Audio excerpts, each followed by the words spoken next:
Diariamente, cerca de 830 mulheres são vítimas de complicações durante e após o período gestacional. O aborto é um dos principais causadores das mortes maternas em todo o mundo. Isso porque em países em que abortar é um ato ilegal, muitas mulheres que não desejam manter uma gestação acabam por procurar clínicas clandestinas, se submetendo ao aborto em condições precárias, o que acarreta graves consequências à sua saúde física e psicológica e à própria vida. O aborto é uma realidade. Só na América Latina e no Caribe acontecem 4 milhões de abortos por ano. No Brasil, 1 em cada 5 mulheres aos 40 anos já fez um aborto. Segundo a Organização Mundial da Saúde, o aborto, que significa privação do nascimento, se refere à interrupção da gestação com a extração ou expulsão do embrião ou do feto de até 500 gramas antes do período perinatal. Esse período perinatal corresponde à 22ª semana completa e os 7 dias completos depois do nascimento, e nesse período não é mais possível fazer o aborto. Partindo de uma classificação médica, o aborto pode ser precoce, quando ocorre antes da 13ª semana de gravidez, ou tardio, entre a 13ª e a 22ª semana. De acordo com o dicionário médico Louise Hay, o procedimento deve ocorrer antes que o feto seja viável, ou seja, no período em que o nascituro ainda não consegue sobreviver fora do útero. Depois desse período, denomina-se parto prematuro. Segundo o relatório publicado na The Lancet Global Health, entre 2015 e 2019, mais da metade das gestações não planejadas, 61%, terminaram em aborto. É claro que passar pelo processo de abortamento não deve ser fácil. A maioria das mulheres, além de lidar com as preocupações de uma gravidez não intencional, também enfrentam as consequências físicas e psíquicas do procedimento. Agora, falando dos tipos de aborto. O aborto espontâneo ocorre quando há a interrupção natural da gravidez pelo próprio organismo da gestante. Vários fatores, como a idade, anomalias cromossômicas, problemas endócrinos, doenças autoimunes, obesidade ou magreza excessiva e outros problemas relacionados ao organismo feminino, como a trombose, podem contribuir para a ocorrência dessa condição. Existe estimativa de que 15% das mulheres grávidas com idade até 35 anos podem ser vítimas desse tipo de aborto. O aborto acidental também acontece de forma involuntária e resulta em uma experiência traumática vivenciada pela gestante, como, por exemplo, a gente pode citar quedas de escada, atropelamentos, espancamentos, acidentes de trânsito, sustos ou até escorregões. Por fim, temos o aborto induzido, que é quando se realiza um procedimento para interromper a gravidez. O aborto induzido pode ocorrer da própria escolha da grávida, de abusos contra a autodeterminação de seus direitos sexuais, abortos forçados ou decorrentes de estupro, quando a gestação representa riscos à saúde da grávida ou quando o feto não tem chances de sobreviver fora do útero, por presença de má formação congênita.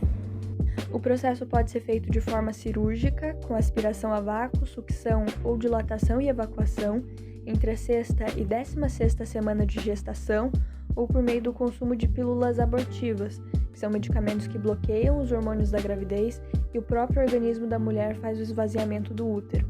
Esse procedimento pode ser feito até a 12ª semana de gravidez. O aborto induzido pode ser feito de forma segura se for feito por pessoas treinadas e seguindo o método adequado, dentro do tempo de gravidez recomendado pela OMS. No entanto, o potencial de risco é bem maior quando as pessoas que realizam o procedimento não possuem a habilidade necessária ou ele acontece em ambientes que não estejam de acordo com os padrões médicos mínimos. Nestes casos, a gente tem o que é chamado de aborto inseguro ou clandestino. Esse procedimento pode envolver a introdução de objetos ou substâncias no útero, como agulhas de tricô, cabide de ferro, e até misturas caseiras, ingestão de medicamentos ou líquidos nocivos e o uso da força externa, o que pode causar rompimento do útero, hemorragias e até a morte da mulher.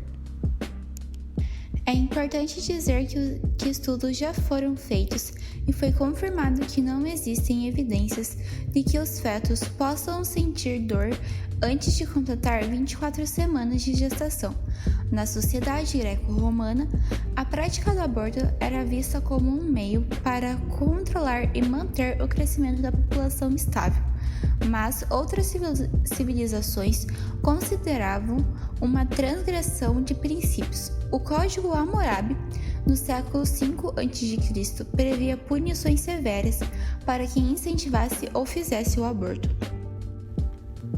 Aqui na América do Sul, as comunidades indígenas encaravam o tema de diferentes formas.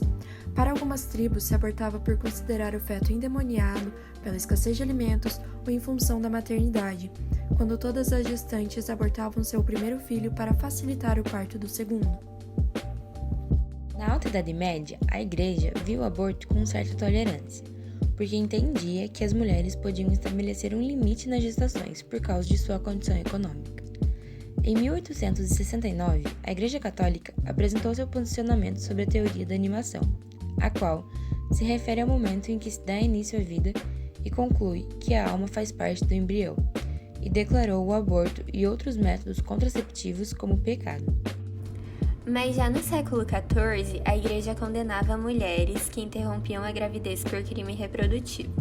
Durante a Idade Média, a proibição do aborto foi acompanhada de políticas de incentivo ao crescimento da população, que afetaram o papel da mulher e a sua importância na reprodução dos futuros cidadãos e trabalhadores.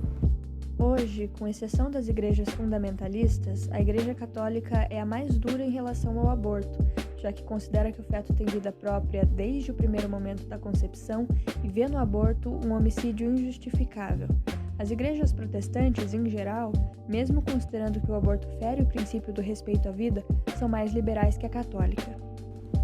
A Igreja Anglicana, por exemplo, permite o aborto antes das 28 semanas. Os metodistas deixam a mulher a liberdade de abortar, após uma profunda meditação, ou seja, com responsabilidade. Entre os luteranos existem duas correntes, a radical, que se identifica com a católica oficial, e a mais liberal, que permite o aborto sob certas condições.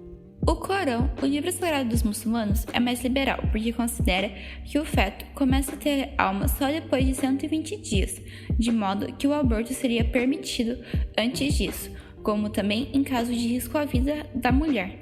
Segundo o Corão, se a vida da mãe está em perigo, é preferível sacrificar a planta para salvar a raiz. Sobre países que liberam o aborto, em 1920 a União Soviética criou políticas sociais para garantir a saúde da mulher trabalhadora e legalizou a prática. Após pouco mais de uma década, o México reconheceu o direito ao aborto em caso de estupro. Em seguida, outros países como Polônia, Islândia, Suécia, Reino Unido, Canadá e, mais recentemente, a Irlanda e a Coreia do Sul legalizaram o procedimento. Em alguns desses países, ainda há restrições. O Brasil faz parte do grupo de países que possuem legislações restritivas quanto à interrupção da gravidez. No nosso país, realizar um aborto induzido é considerado um crime contra a vida e está nos artigos 124 e 128 do Código Penal, desde o ano de 1984. Mas, conforme prevê o artigo 128 do texto legal, é permitida a interrupção de gravidez em dois casos específicos: quando a gravidez é resultante de estupro ou para salvar a vida da mulher. Há ainda uma terceira situação, a qual, embora não esteja expressa no regulamento porque deriva de um entendimento do STF, autoriza o aborto em caso de feto com microcefalia. Agradecemos sua atenção e até a próxima!